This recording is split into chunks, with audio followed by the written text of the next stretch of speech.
주영석 기자의 뉴스 속으로. 뉴스 속으로는 예방과 치료의학도 최고, 리퍼도 최고, 시니어 어르신들에게 서울 메디칼 그룹이 최고, 서울 메디칼 그룹 제공입니다. 네, 예방 수칙을 지키지 않는 식당과 술집 등이 많다는 소식, 또 캘리포니아주에 이 부익부 빈익빈이 심화되고 있다는 소식. 그런가 하면은 코로나19가 근무 환경 개선에 도움이 된다고 생각하는 사람들이 많다는 소식 등등, 오늘도 여러 가지 토픽들이 올라와 있습니다. 자, 주영석 기자. 네, 안녕하십니까. 하나하나 좀 짚어볼까요? 네. 먼저 LA를 비롯한 남가주에 예방 수칙을 안 지키는 식당과 술집들이 여전히 많다라는 소식인데요. 예, 그렇습니다. LA 타임즈 보도인데요. 참 흥미롭습니다. 어제 시간에도 전해드렸죠. 그 LA 카운티 보건국이 지난 주말에 LA 식당들 2,000여 곳을 조사한 결과 절반인 1,000여 곳이 예방 수칙을 지키지 않는 것으로 나타났다는 참 충격적인 소식이었는데요. 그런 정황들이 지금 계속 나타나고 있습니다. 이번에 뭐 LA는 말할 것도 없고 샌디에고도 좀 그런 것으로 나타났는데요. 네. 그렉 콕스 샌디에고 카운티 슈퍼바이저는 이 샌디에고에서 술집과 클럽들이 영업을 재개하고 나서 처음으로 주말을 맞았던 지난 10일, 그러니까 지난주 금요일이었습니다.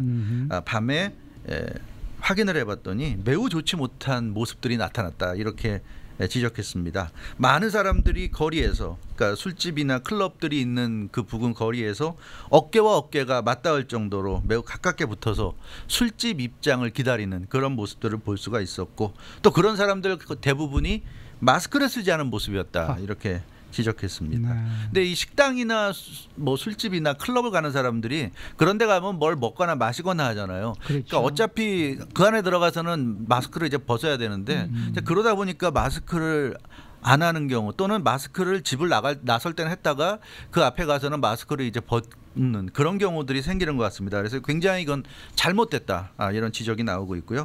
반드시 마스크 쓰고 입장해야 된다는 거예요. 설사 그 안에 들어가서 무언가를 먹거나 마시기 위해서 그때는 마스크를 내리더라도 입장에서 테이블에 앉고 그럴 때까지는 마스크를 써야 된다, 이제 이런 얘기를 보건국은 강조하고 있는데요. 네, 그런 게 지금 잘 지켜지지 않는 것 같습니다. 그래서 이 코로나19가 다시 확산세를 보일 것이 지금 확실해 보이는 상황 속에서 이 어쩌면 비즈니스 리오픈, 경제활동 재개의 이 흐름을 잠정적으로 멈춰야 할지도 모르겠다, 이런 얘기를 샌디에고 카운티 보건국에서는 지금 샌디에고 카운티가 슈퍼바이저가 그런 얘기까지 지금 하고 있습니다. 실제로 캘리포니아 내의 그 지역 중에서는 이 상당수 지역에서 이런 그 영업을 일시 중지하거나 그런 조치들을 지금 취하는 곳들이 늘어나고 있어요. 그렇기 때문에 지금 뭐 식당들도 그렇고 여러 영업을 하는 곳에서 좀 주의를 하셔야 될 것 같습니다. 이런 위반되는 사항들이 계속 적발이 되고 그런 숫자가 많아지면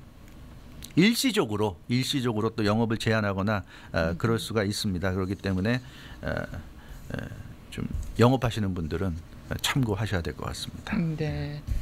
자, 캘리포니아 지역의 부익부 빈익빈 현상이 심각하다는 게 뭐 어제 오늘 얘기는 아닙니다만은 최근 그 조사 결과에서도 매우 심한 것으로 나타났더라고요. 네, 그렇습니다. 데이터 분석 업체 월렛 허비에 따르면 캘리포니아는 홈 오너십 레이트, 그러니까 주택 보유율이죠. 주택 보유율이 전국 50개 주들 중에서 4위에 랭크된 것으로 나타났습니다. 거의 최상위급이죠. 네. 그만큼 이제 집을 가진 사람들이 많은데, 하지만 포버티 레이트, 이 빈곤율도 전국 8위에 올라서 역시 그 집을 가진 사람과 또 빈곤한 사람들의 비율이 이만큼 극과 극인 것으로 역시 부익부 빈익빈을 실감케 하는 것으로 이렇게 나타났고요. 노동력 인구 비율이 전국 35위, 실업률은 전국 32위로 나타났습니다. 그리고 캘리포니아 주민들의 연평균 소득은 전국 20위. 그런데 홈레스 레이트, 노숙자 비율은 캘리포니아가 전국에서도 압도적으로 1위였고요.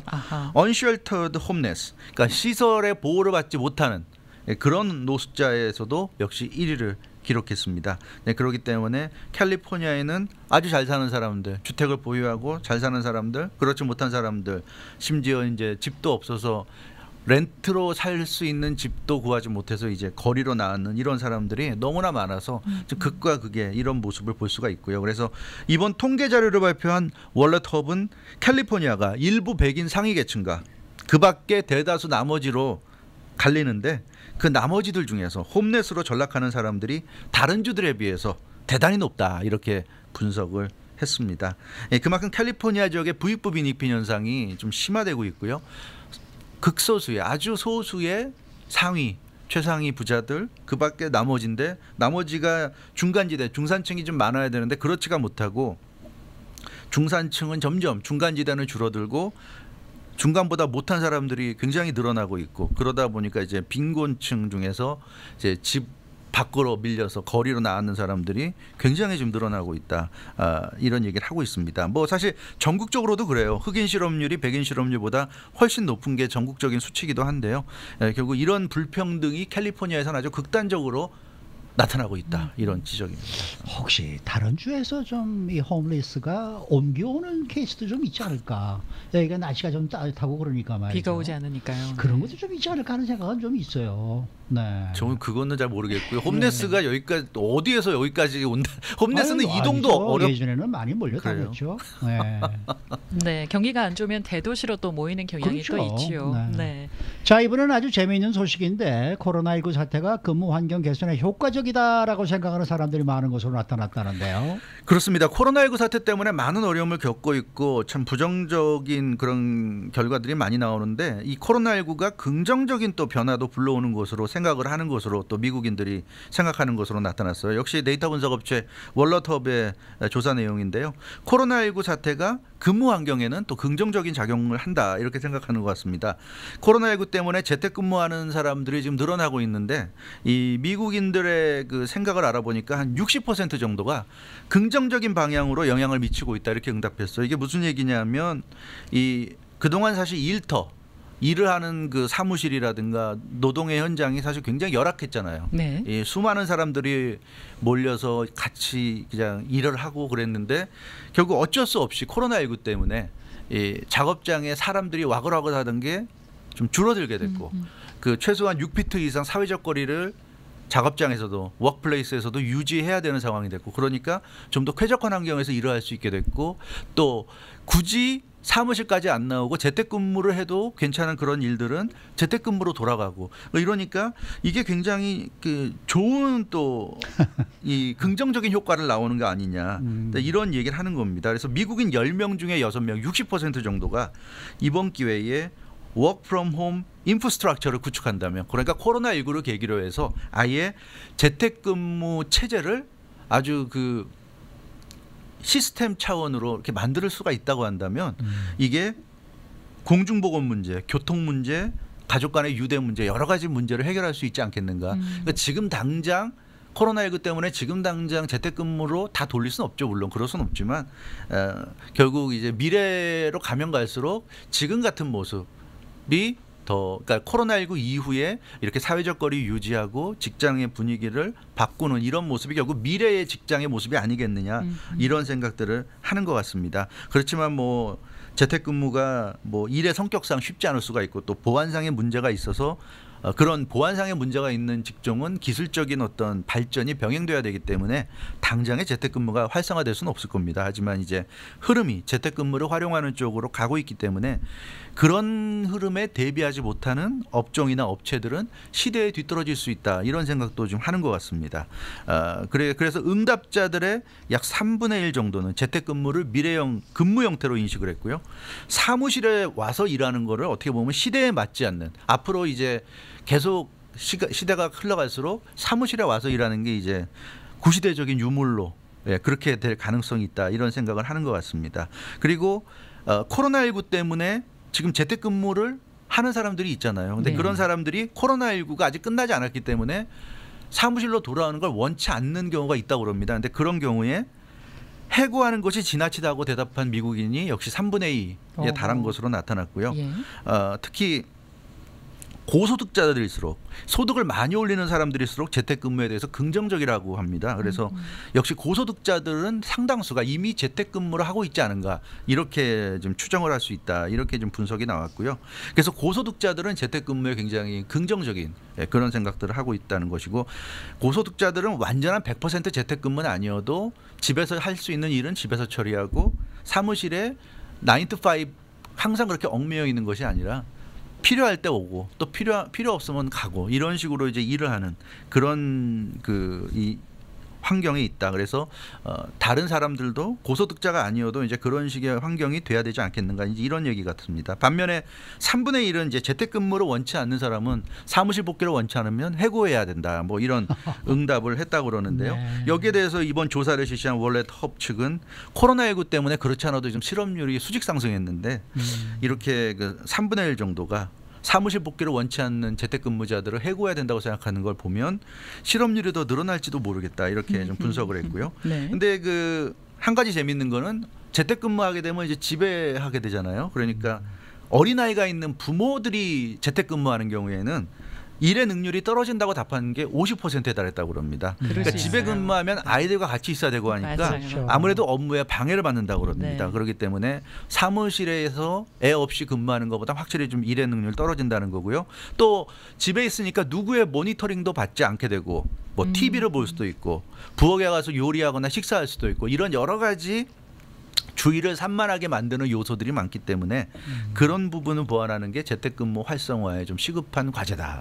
뭐 이런 지적도 나왔다. 며칠 전에는 그런 보도도 나왔었죠. 재택근무를 하게 되니까 생활비가 한 달에 한 100불 정도가 100불 더 정도. 늘어나더라라는 네. 이제 그런 얘기도 나왔었는데 저희 같은 경우는 사실 방송하는 사람들이야 이 재택근무가 안 되는 거 아닙니까? 그것도 몰라요. 왜냐하면 네. CNN이나 이런 데 보면 다 이제는 채널 7인가 보니까 네. 뭐 날씨하는 사람들, 뭐 스포츠 하는 사람들 다 자기 집에서 하더라고요. 그래서 그게 지금은 그게 활성화되긴 어려워도 음. 결국 방송도 우리가 생각하지 못하는 상황 속에서 언젠가는 또 그렇게 바뀔 수도 있는 가능성이 있을 것 같아요. 근데 지금 당장은 사실 라디오 코리아만 해도 좀 저희 무리죠. 같은 경우는 무리죠. 지금 좀 네. 무리수죠. 그렇죠. 네. 네. 네. 자, 홈리스와 관련해서 유튜브 창에 댓글 올려주신 분이 계시는데요. 홈리스 사역을 하는데 많은 홈리스 분들이 다른 주에서 온 분들이 많이 있습니다. 또 아, 이렇게 그래요? 적어주셨어요. 네. 음. 자, 넷플릭스 CEO 부부가 1억 2천만 달러라는 거금을 흑인 대학들에 기부했다는 소식이네요. 그렇습니다. 세계 최대 유료 동영상 스트리밍 사업자죠. 넷플릭스. 이 최고 경영자 부부가 거액을 흑인 대학에 기부했습니다. LA타임즈가 오늘 아침에 속보로 전했는데요. 리드 헤이스팅스 넷플릭스 CEO 또 그 부인이죠. 패트리시아 퀼린, 패티 퀼린이 재산 1억 2천만 달러를 흑인 대학들에 기부하기로 했다고 보도했습니다. 이 리드 헤이스팅스 패티 퀼린 부부는 오늘 아침 공식 성명을 발표하고요. 흑인 대학들 중에서도 유서 깊은 세 곳, 스페어먼 컬리지, 모어하우스 컬리지 그리고 유나이티드 네그로 컬리지 펀드에 각각 4천만 달러씩 이 장학금을 기부한다고 발표했습니다. 그래서 이 세 개 대학들 또 기관들은 모두 설립 이래 개인 기부금으로 역대 최고액을 기부받게 됐습니다. 이 스펠먼 컬리지와 모어하우스 컬리지는 동남부 조지아주 애틀란타에 있는 흑인 대학들입니다.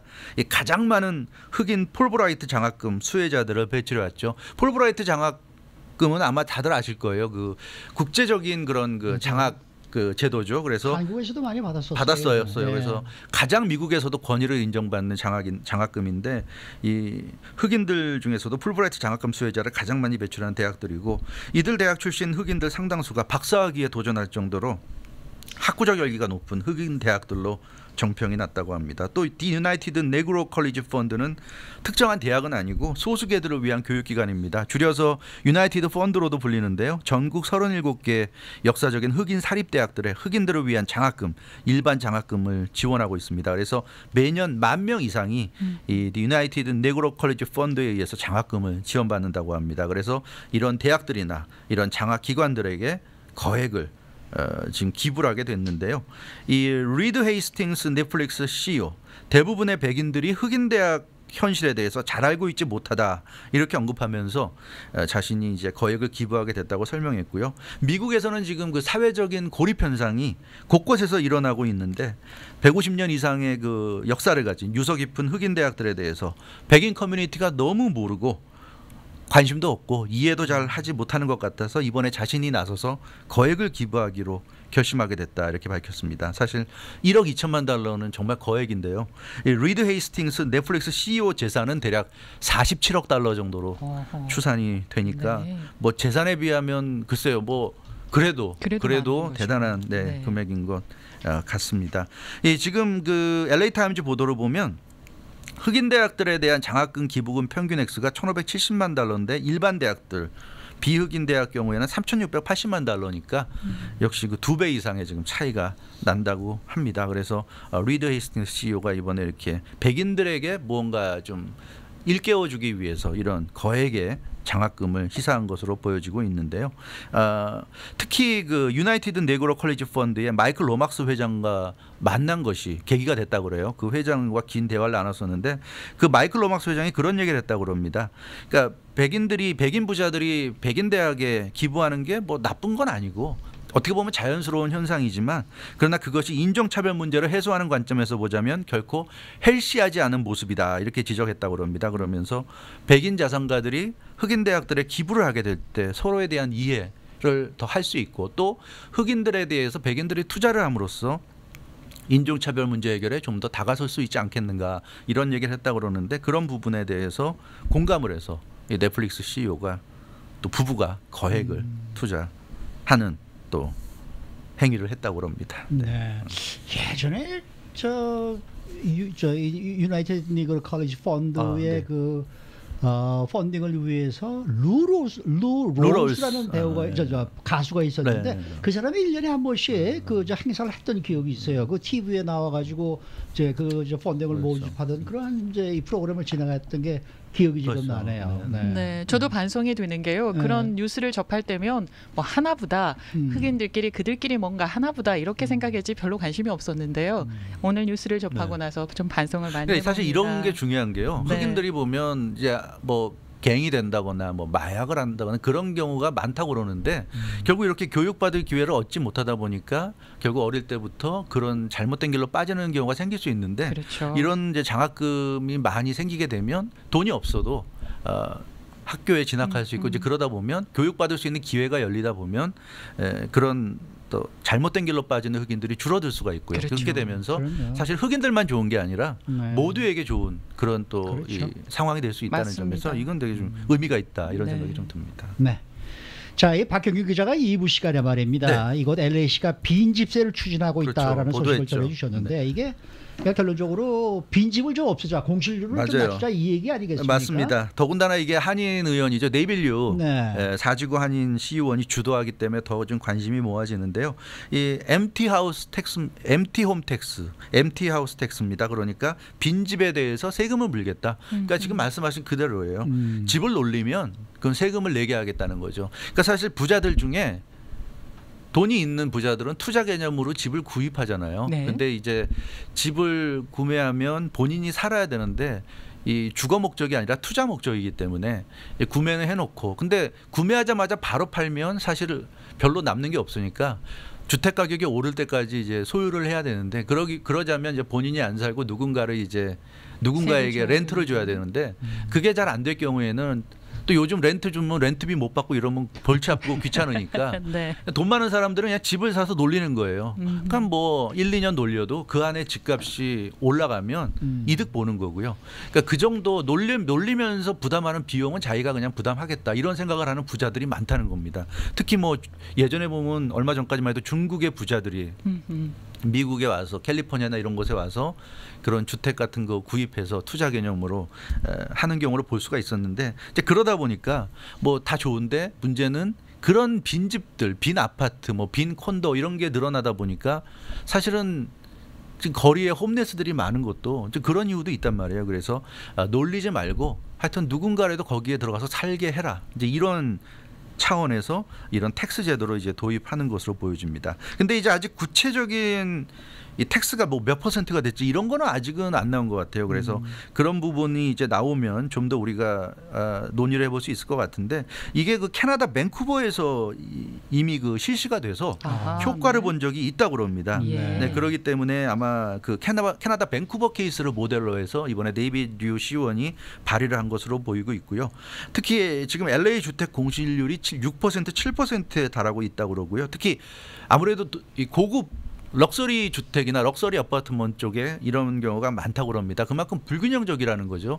그래서 이 아파트 소유주나 또 주택 소유주들이 그렇게 고급 주택이나 아파트를 놀리는 것이 아니라 좀 더 저렴하게 임대할 수 있는 그런 방법을 지금 찾으려고 하는 것 같습니다. 그렇지만 이건 또 잘못하면 주택을 소유하거나 이런 분들에게 또 피해가 갈 수 있기 때문에 그러니까 정말 그렇게 돈이 많아서 투자하는 사람들일 수도 있지만 뭐 그게 그렇지 않은 경우도 있을 수 있기 때문에 따라서 이 부분에 대해서 좀 더 연구를 지금 하고 최종적으로 추진한다고 그러는데요. 이것은 11월 선거에서 이제 주민들의 선택을 유권자들의 선택을 받아서 통과가 돼야 확정될 수 있고 그래서 발의안으로 이제 11월 선거에 내보내는 게 지금 목표인데요. 과연 이게 그럴 만한 가치가 있는지 그 부분은 그 데드라인 때까지 계속 연구를 하겠다는 그런 생각입니다. 한인타운에서 가끔 말입니다. 네. 빈 집에서 네. 빈 주택에서 화재가 발생하거든요. 그런 것도 있어요. 네네. 그 빈 주택에 노숙자들이 들어가서 집단 생활을 하다가 뭐 불이 나고 말이죠. 이런 수가 있어서 저는 정말 이게 한인타운 내에 그렇게 빈 집이 많은 줄 몰랐었어요. 그렇죠. 이게 네. 보니까 굉장히 많더라고요. 그런데 그러한 빈집의 소유주가 어떨 때는 또 한국 분들도 계시는데 네. 그래서 제가 여쭤봤어요. 왜 도대체 누구한테 렌트를 주지 않으십니까? 네, 그렇죠.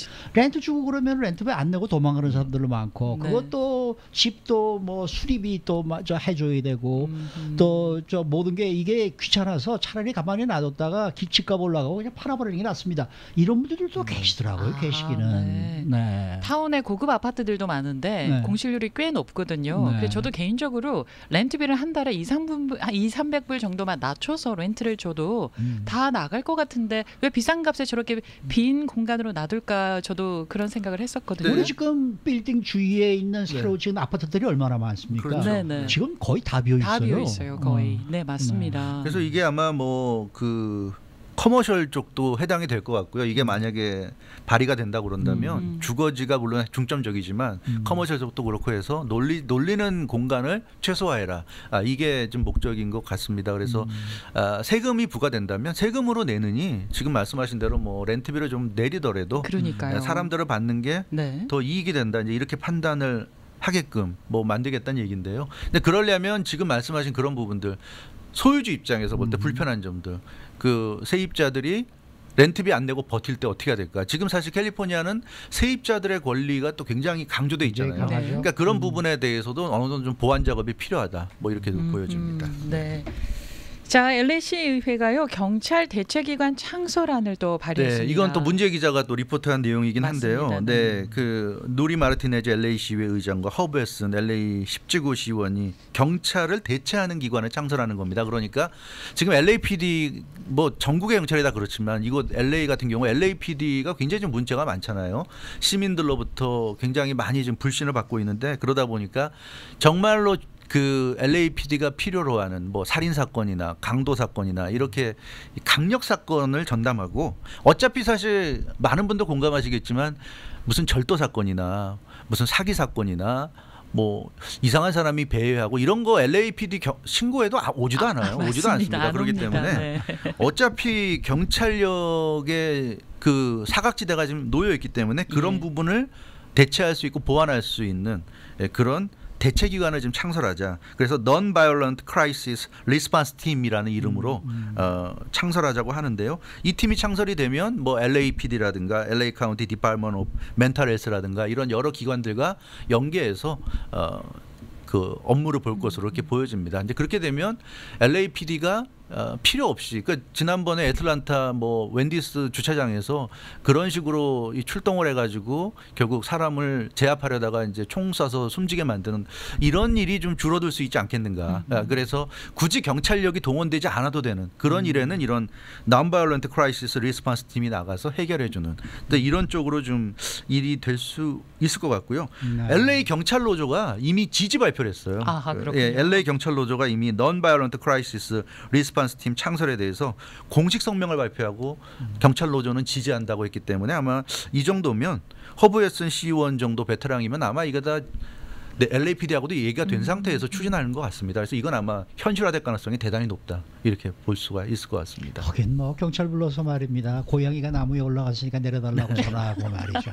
전 문제가 있긴 그렇죠. 있었어요. 그건 뭐 경찰이나 아니면 소방관들이 해주는데 그렇죠. 네. 그것보다는 그런 가벼운 그런 그렇죠. 일들은 또 이런 팀이 나서서 해결하는 게 오히려 더 원활하게 해결될 수도 있어요. 그렇죠. 경찰이 나서면 일단 뭔가 굉장히 좀 분위기가 살벌해지고 그렇죠. 예, 좀 무거워지는데 이런 팀들이 나서서 좋게 해결하는 것도 이런 좀 시민들과 경찰 사이의 갈등을 완화해 줄 수 있다는 차원에서는 좀 긍정적이지 않을까 싶은데 아무튼 두고 봐야 될 것 같습니다. 경찰 중에서 한 3분의 1 아니면 4분의 1 정도를 무장하지 않은 비무장 경찰로 만드는 것도 아이디어가 아닐까 하는 생각이 드네요. 네? 군청 차지 않게 하고 그래서 그런 사람들이 그쪽으로 가서 그런 일을 하게 하면 어떨까 하는 생각이 드는데 모르죠 뭐. 네. 수고 많으셨습니다. 네, 감사합니다. 주영석 기자였습니다.